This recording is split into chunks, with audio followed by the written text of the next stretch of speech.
Welcome to the Explainer. Have you ever stopped to actually think about how incredible it is that humans manage to coordinate, well, anything at all? Seriously, just successfully emerging onto a busy highway without causing a massive pileup relies on this terrifyingly complex web of unwritten social interactions. But the tension behind how we actually pull this off, it is absolutely fascinating. Okay, let's dive into this. How do we actually all agree to stop at a red light? Or, for that matter, know exactly how to follow unwritten social norms? It kind of seems basic, right? Mostly because we just do it every single day. But honestly, these are incredibly high-stakes moments. I mean, if we get that red light wrong, it's a total disaster. So how on earth do we guarantee that everyone is playing by the exact same rules? Section 1. The Common Knowledge Ideal. Now, common knowledge isn't just about two people knowing a random fact. It's actually a very specific state where everyone knows a fact, everyone knows that everyone knows it, and so on, basically ad infinitum. Traditionally, fields like game theory and sociology dictate that this deep, infinite shared understanding is the absolute baseline necessity for any of our social interactions to function smoothly.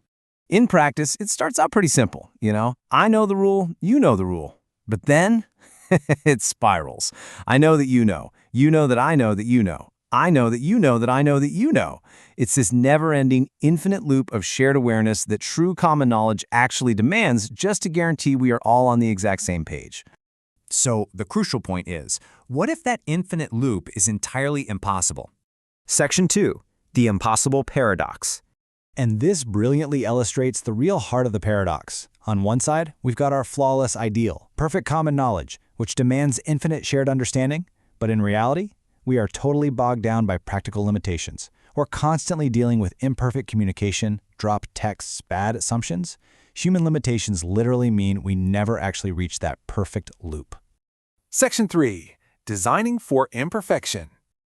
The real key to solving this puzzle is a fundamental shift in our mindset. We basically have to pivot away from demanding perfect knowledge and start accepting what we call sufficient understanding. Instead of constantly striving for some unreachable, impossible ideal, we have to adopt specific, practical strategies to navigate a world that's just full of imperfect information. According to the sources, there are four main approaches to surviving this paradox. The first one is modeling with what's called coarser granularity. Think of it kind of like taking a massive, totally unreadable spreadsheet and just filtering it down to a simple executive summary. We leave all those tiny, messy details behind and establish a sufficient understanding based only on the absolute critical facts we need to keep things moving. Let's move to our next point and see how this builds into our second strategy, relaxing requirements. Since information is basically always imperfect, our systems literally have to tolerate uncertainty. We do this by utilizing default assumptions, so people just instinctively know how to act, installing fallback mechanisms for when those primary plans inevitably fail, and building in pure redundancy.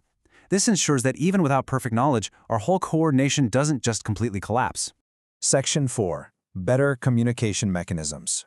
Because our shared understanding is so incredibly fragile, we have to actively develop much more sophisticated communication mechanisms.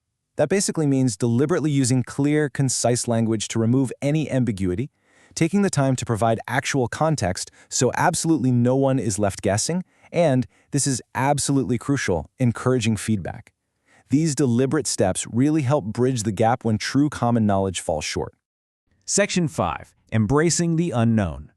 Now, what's really interesting about this slide is that ultimately, we just need to let go of perfection. We've got to acknowledge that perfect common knowledge is almost always a completely unrealistic goal. Because infinite knowledge is basically an illusion, our ultimate safety net actually relies on building deep trust, fostering totally open communication, and creating specific mechanisms to resolve the disagreements that are inevitably going to happen when our understanding doesn't perfectly align. At the end of the day, we are all just navigating a messy, complex world with totally imperfect tools. We are literally never going to perfectly know that everyone else knows exactly what we know. But we coordinate anyway. So, as we wrap up this explainer, I want to leave you with this final thought. If perfect understanding is actually impossible, who will you choose to trust today?